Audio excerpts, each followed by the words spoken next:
Welcome to the Don't Count Me Out podcast. This program is dedicated to stroke survivors, loved ones, and caregivers, medical professionals, and anyone interested in learning more about this devastating disease and the warriors that face it every day. Our mission is to share stroke survivors' stories of inspiration and hope, form friendships and communities, gain knowledge and insights, and the courage to dream and explore new avenues as we find our way back to living. So, my friends, the Don't Count Me Out podcast begins right now. Hi, everybody. I just want to welcome you to the show. We've got two great guests today.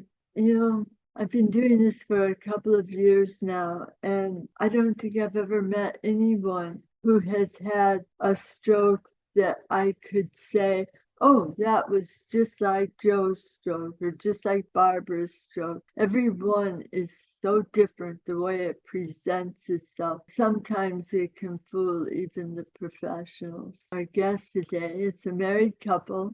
This is Darryl and Annie McDaniel. I'm so excited. I've been reading up on them. They're an absolutely amazing couple. Tell us a little bit about what your life was like when it was what we consider normal. Well, before the stroke, I was very active. I played basketball as much as I could, enjoyed exercising, going to the gym, lifting weights and doing those types of things. A lot of physical activity was a part of my life, working outside and woodworking and building things. Those were the things that I enjoyed doing, and we enjoyed doing things together as well. So it's very active is what it was. And it's not that it's not now, it's just a little different now. Are you able to do your woodworking now? I haven't really built anything since the stroke. I actually have a friend that he and I are going to get together probably starting next week, and we're going to build a butcher block type countertop. He has the tools for it, and he and I working together should be able to make a very nice piece of furniture. So I'm looking forward to doing that. That's going to be fun. Now, are you doing it with the live edge? Say that. Sure. Are you going to do the countertop with the live edge? That you don't take the bark off. It's not a squared piece. Oh, we're going to square it up. We're going to plane it. We're going to join it. We're going to put it together with discs and glue it and sand it. And it's going to be hopefully a good looking, professional looking piece. There's great little biscuits in there. Yeah. And Annie, you've been very active for a long time, some wonderful things. Tell us a little bit about what your life has been like.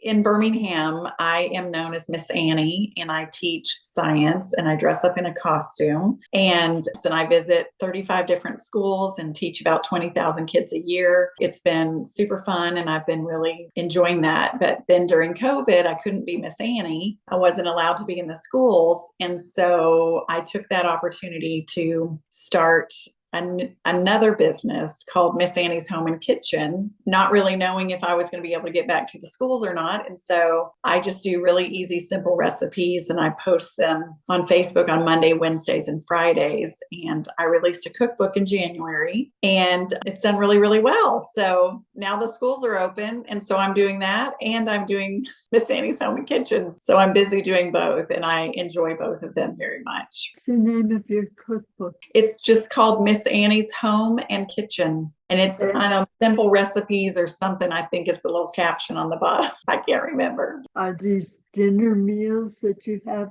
in there, or are they favorites? Have people contributed to it? They are actually, I actually created the cookbook I've always wanted, where you have all of the recipes that you want for all like holidays, but it's also all the really fun, easy recipes that are just very traditional. So it has all of your salads, and it has soups, and it has desserts and your breads and all of that. It's a typical kind of cookbook, but really simple, easy recipes, because that's what I'm all about. I put all my favorite recipes in one cookbook. People are so busy nowadays. Trying to cook a good meal in a hurry is difficult to do if you don't plan for it. Yes. You have 3 children? Yes. How many grandchildren now? You're up to 9? 9. No. And we love our son-in-laws. We don't want to forget those guys. We love those guys too. Yes. What kind of costumes do you wear? You were talking about when you're teaching science. Yeah. So I have 15 different programs. And so like when I teach Under the Sea, I'm dressed up like a crab. And when I teach penguins and polar bears, I'm a penguin, or I'm a ladybug, or today I was a doctor. So depending on whatever it is I'm teaching, that's what I dress up as. Oh, So that's so much fun. Now, do you drive with the costume on? I Have do. you ever been pulled over? I do. I never have been pulled over. No, funny. No, but I wear a costume. I mean, I love Halloween because it's the one day when I can go into like Walmart or the gas station and everybody's dressed up. And so I feel normal because Exactly. I'm glad to get to know you a little better. How on earth did a girl from Apopka meet a guy from LA? And what a combination. Yeah. Well, my dad moved us out of LA when I was real young. He moved us to Atlanta, and from there we moved to the Panhandle of Florida. And then I went to Chicago serving a Mormon mission. And while I was in Chicago, they actually moved to Orlando, close to where she lived. And so when I came back from Chicago, I met her. we met at church. Met her at church, and Yeah. and as they say, that's the beginning of our story. Next weekend is 38 years that we'll be married. Congratulations. Thank you. Here the two of you are. Darryl, you're working for a major corporation in the medical health field. You heard about the different codes, you heard about the different diseases. That part of it wasn't new to you. And you also had a mother who had passed away from a stroke. So that may have had a part of the history in your life, but it wasn't topmost in your mind. And here you are, Annie, you're running around having a great time and doing all these wonderful things with kids and cooking, and just both of you were just living your dream life with each other and raising your family. And then that night happened. Jill, I'm not going to ask you because you don't remember much about the first part of it. You can make up whatever you want. Okay. Annie, what happened that night? Well, we had been on a walk together and the weather was not good in Alabama. There was like tornadoes. It kind of looked like, it could be a scary night. And so we went on a walk to just go check on our neighbor because her husband was out of town. So then we came home and I jumped in the shower and Darryl just sat down in the chair. And then I got out of the shower and he called me by my name, which is kind of funny because he never really calls me by my name. He just calls me by like a term of endearment. So I thought that was interesting. And then when I came out, he was like, something terribly wrong has happened. And at this point, his eyeballs were just going back and forth. And he said, you're going to need to take me to the hospital, grab a bowl, because he just felt so nauseous. And so I got him a bowl and he started vomiting. And he just couldn't really pick his head up. It didn't look like a stroke. There was no weakness. There was no slurring of speech. And so I just was like, okay, well, I'll just try to get you in the car. I never even thought to call 911 or anything. I put him on my back because he couldn't stand up. He was leaning so far over and he couldn't really even pick his head up. So he was on my back and we kind of limped out, the front door. It was kind of funny because we have one little step down, I guess 2 steps down. 2 steps. And he said, do you think you can get me down the steps? And I was like, sure. And we fell down the steps because he's 6'2", I'm 5'3", and it was anyway. So we fell, and somehow I was able to get him in the car. And I took him to the emergency room and they took him back and they did a CAT scan and it didn't show that he had had a stroke. Later, we were told, that we had gotten there too soon and that's why the stroke didn't show up. But that night, on Monday night, when he had the stroke, they sent us home and said that he had vertigo. So the next day, I called a vertigo specialist I just said, that we had been in the emergency room, and they said, well, we won't be able to have an appointment until next week. And for whatever reason, it's so crazy, but I said, he'll be dead by then. And I didn't know that, but I guess I knew that in a way. I don't know how I knew that, but by now, so he's had the stroke, but we don't know it's a stroke, but he's like complaining of a headache. He's not really talking. He's not really wanting to eat anything. And I'm actually having to like walk him to the bathroom and pull his pants down and pull his pants back up because he just was so dizzy. And it was almost as if his head weighed 500 pounds. He was so topsy-turvy. Wednesday, I was able to take him to a vertigo specialist, and our neighbors were coming and helping us put him in the car. And when I went to the vertigo specialist and pulled up, I was like, I'm going to need a wheelchair. He can't walk in. And so we put him in a wheelchair and we took him into the vertigo specialist, and his blood pressure was so high and his eyeballs are still going back and forth. And the doctor was like, what's going on with him? And I'm like, this is how he's been. And so he examined him and everything. And his office was associated with the hospital. So he did pull up the CAT scan from Monday night, which did not show the stroke. And so he said, there's no test for this, but I think he has a viral inner ear infection. So we loaded him back up with all the help, brought him home with all the help, people helping me get him in. And then I just sat down at the computer after I put him in bed, and I just was looking up viral inner ear infection. And he had a lot of the same symptoms, but not this headache that he just kept talking about, like his head hurt. And honestly, I was thinking, well, it's because you've been laying down for like 3 days. Again, no weakness, no anything. And he hadn't been able to get around on his own, but I was sitting right here at the counter and he happened to just walk around. And I was so shocked to see him. And he just kind of started talking, like not with any slurring. He was kind of talking and not making any sense. And I was like, what is happening? So I tried to get him to eat something and then put him to bed. And again, he had really no appetite. Thankfully, and I think this is where God just came in, Wednesday night, he is asleep and he woke up in the middle of the night. I didn't know it. I hear this really loud crash and I was just shocked. And I wake up and I run into the bathroom and he's in the tub. He had fallen in the tub and he was just looking at me. I was like, oh my gosh, Darryl, what in the world? And I was trying to get him out of the tub, but he's so big and I'm small. And he was kind of just so nonchalant and like not really caring and not really aware.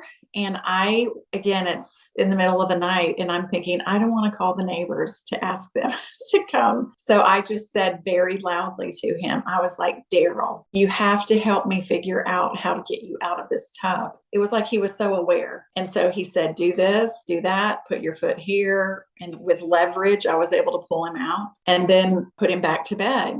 Well, in the morning, the doctor had just said he's going to be like this for 6 weeks. You have a viral ear infection. This is what it looks like. So I had a school to go to on Thursday and I thought, well, I'll just call his friend and I'll say, Rob, can you come sit with him? Basically come babysit him for a little bit while I go to the school, because I was worried because he was walking around now, or had started to do that. And so Rob was coming over and I went to go kiss him goodbye and to tell him I was leaving. And he had a goose egg up on his head from falling in the tub. And he kind of reached up and he felt the little goose egg. And he was like, what is that? And I said, you fell in the tub last night. And he was like, just nonchalant. I don't remember that. And I was like, what? And because he fell and because that happened, it set all of these wheels in motion. If he hadn't have fallen, I just would have kissed him goodbye in the morning and then come back hours later. What we learned from the doctors at this point was he had hydrocephalus on top of the stroke. And that hydrocephalus was just building up day after day after day. And they said, if we hadn't have got him to the hospital, he would have died from the hydrocephalus and not from stroke. Explain to people what hydrocephalus is. I think it's a really important point to the story. Actually, when we did get him to the emergency room and the doctor, did the CAT scan and came back to me and said he's had a massive cerebellar stroke.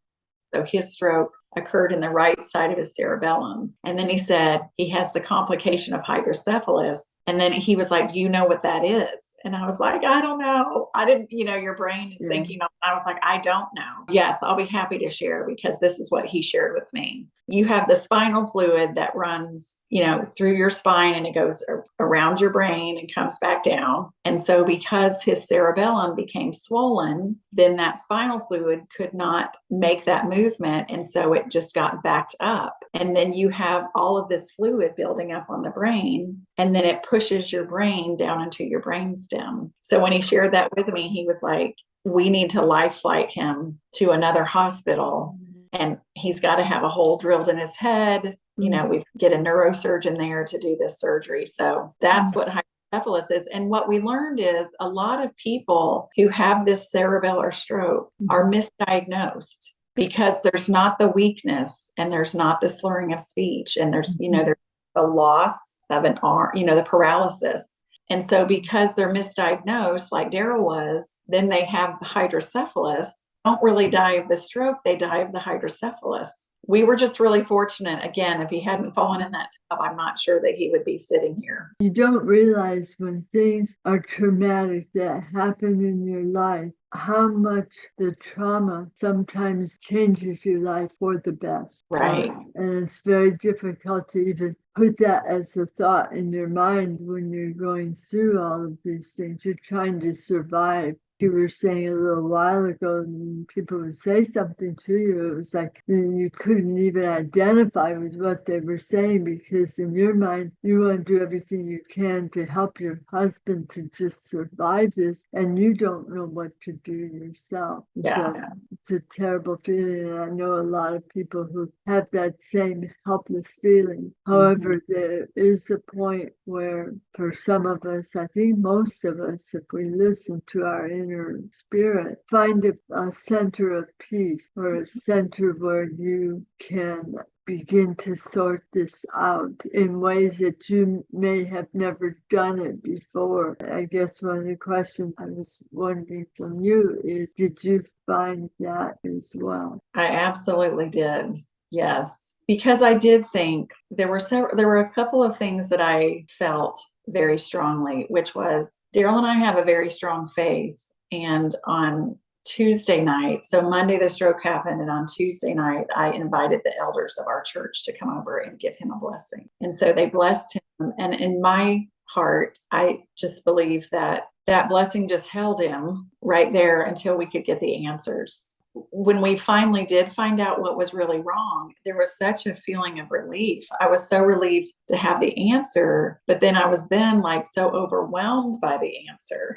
The neurosurgeon said, because I was like, when do you think we'll be going home? And he said, ma'am, you're going to be here for at least 6 weeks, and he may not make it out. He may not survive. And my brain is just like, oh my goodness. But all the way through it, I just kept looking for God in our story. And I just kept believing that he knew what we were going through. He was our loving father. And if that meant that Darryl was to pass away, then God must know what's best for us. I just choose to believe that he loves us and he has us, in his best interest. And so I would look every day for his hand in everything, in the tiniest little things that Darryl could do, whether it was like, because, can you move your toes? Can you sit up? And it was a beautiful experience. And I often found myself, I would go to the chapel at the hospital to take a little time out for myself and to just ponder. And I would take a Diet Coke and a Snicker bar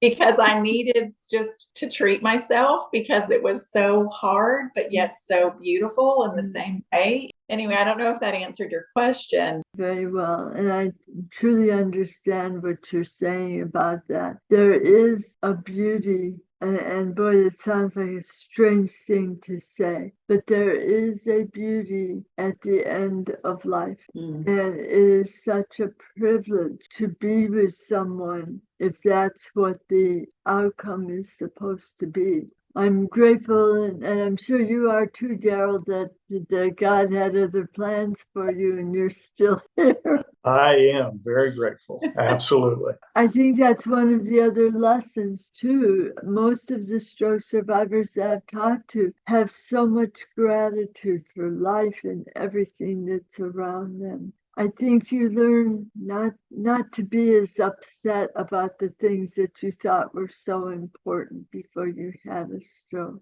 So true. And not to put stuff off. Daryl's stroke happened when he was 54. And our whole lives, we just spent working for the future. And then the stroke happened, and he had always wanted a little boat, and he'd always wanted to have a pickup truck. But we were raising our kids and he wanted to fish. And he hadn't fished in 30 years. And I promise you, that night coming home from the hospital, I thought, if this man survives, we're going to get him a truck. He's going to go fishing. And so I think that's one of the things we've learned is gratitude for life. Enjoy, don't just work. It's interesting. Your lens changes. Yes, it does, definitely. Yeah. And for the better. So many of the people that I've talked to say they would not change what happened to them for anything because it did make such a profound impact on their life, even though they may have residual in regards to what they can do, they're still capable of putting together not an existence, but an actual life where they're still contributing. They're happy. You may be in a difficult position right now. Maybe your hand's not working, or maybe you are aphakic, or you can't walk right now. You have to depend on other people. It doesn't mean that it's going to stay like that forever. It means you've got a lot of work ahead of you, but you can still make it and make something of yourself. Correct.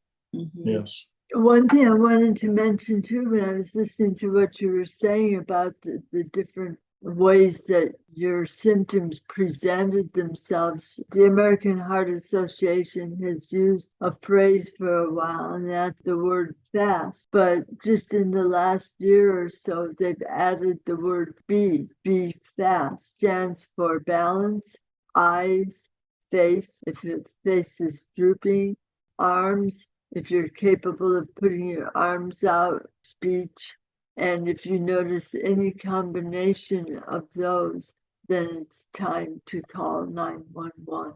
Well, I love the balance and the eyes. Yeah. So his stroke was April 28th, and then May 1st, we were finally in the hospital finding out the answers. And May is Stroke Awareness Month. Yes. And so when we were at the hospital and when we were at the rehab place, there were signs. Now, this was 8 years ago. There were little signs in the elevators just saying, these are the signs of stroke. And they weren't balance and they weren't eyes. So I'm so glad that that's been included. I did not know that. And I think one of the things that has made a difference is, because we're obviously not the only stroke podcast. There's a number of them. Each one of us, though, it's really interesting because each one of us has a little bit of a different slant on what we offer. There's a large community of stroke survivors, and they'll watch different podcasts and learn different things that they didn't know. I feel really happy that we've been able to have a podcast, and I'm happier to have guests like the two of you come on here and talk about your story, because it really does make a difference. And especially, Darryl, with what you went through, surviving something that didn't look normal to the medical community. These people are highly trained. Yeah.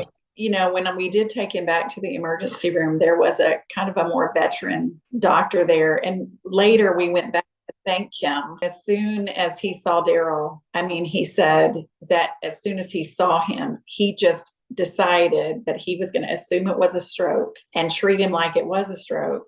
And that's why he ran all the tests and stuff. But he said, when I saw you, I knew that you just had hours to live. we're so grateful that he was there. And we don't think that that just happened to be that way. We just feel like he was there for the right reason. There's no coincidences. No. I believe in providence, but I don't believe in coincidences. What does the future hold for the two of you? Have you given that a thought? Well, probably going to work for another 10 years or so, and then we're going to retire and do some traveling and enjoy the grandchildren. And oh, heck, who knows, maybe even great grands by. If you just have that kind of, get in there and fight type of an attitude, it really does make a difference. It does.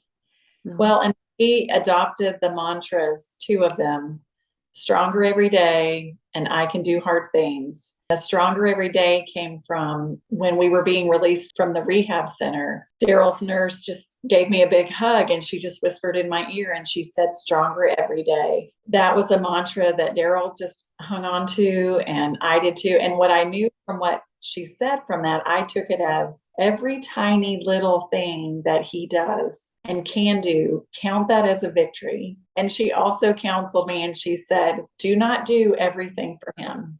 You're going to want to, but don't, because that'll help him to become stronger. And then just we use I can do hard things. One of the things, and I hear this in you, is Darryl wanted very much to get back to his life. And so he was so willing to work really hard. Mm-hmm. He would go out here and just walk with his cane and just try to climb up the steps and go to his physical therapy and work really hard. And I know that can be challenging at times, but I believe strongly in some kind of a mantra or something that kind of drives you and pushes you. I know I used to even say, and Darryl and I don't even know that we've talked about this a whole lot, but sometimes when I would feel overwhelmed, I would remind myself that I'm not the only one. I'm not the only spouse or person that has had a husband have a stroke. I think sometimes you can feel really isolated. Even the stroke patient and the stroke caregiver, you can just feel like, oh my gosh. But when I remind myself, I'm not the only one that has been through this, I don't know. It just helps me see like you're okay. The pity end, Yeah, eventually you'll be to the other side and you'll be fine. I'm glad you brought that up. It reminded me, you have a store with t-shirts and stuff with these sayings on that. How can someone get some of these things if they'd like to? Well, currently you can get them through my Miss Annie's Home and Kitchen. You can go to the website, which is missannieshomeandkitchen.com. They're on the Facebook page. If you look up that on Facebook, there's a shop right there and you can go to that. We are working on getting a separate website for that, but yes, all of the shirts are there. I can do hard things, stronger every day. And then we have a hope shirt and hats. Things that you can wear that can just inspire you and motivate you and encourage you. Well, of course, your cookbook's on there, I'm sure. My mom called me the other day and she requested a certain kind of shirt, which I love. I have aprons on there that say I can do hard things. We're looking at a few little pieces of jewelry that would say that also. I can do hard things and they all taste good. Yeah. I'd have to say that because I'm not a really good cook. And if I just had that top part, the families walk in and they'd walk right back out again.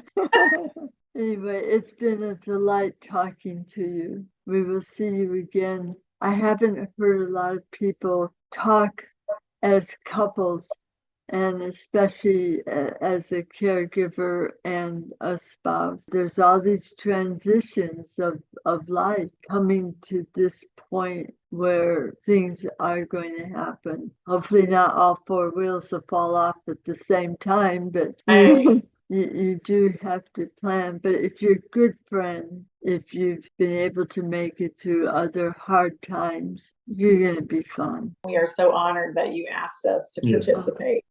I love doing it. Great guest. Thanks, everybody. We hope you have a great day. Remember, don't count us out. God bless. Take care.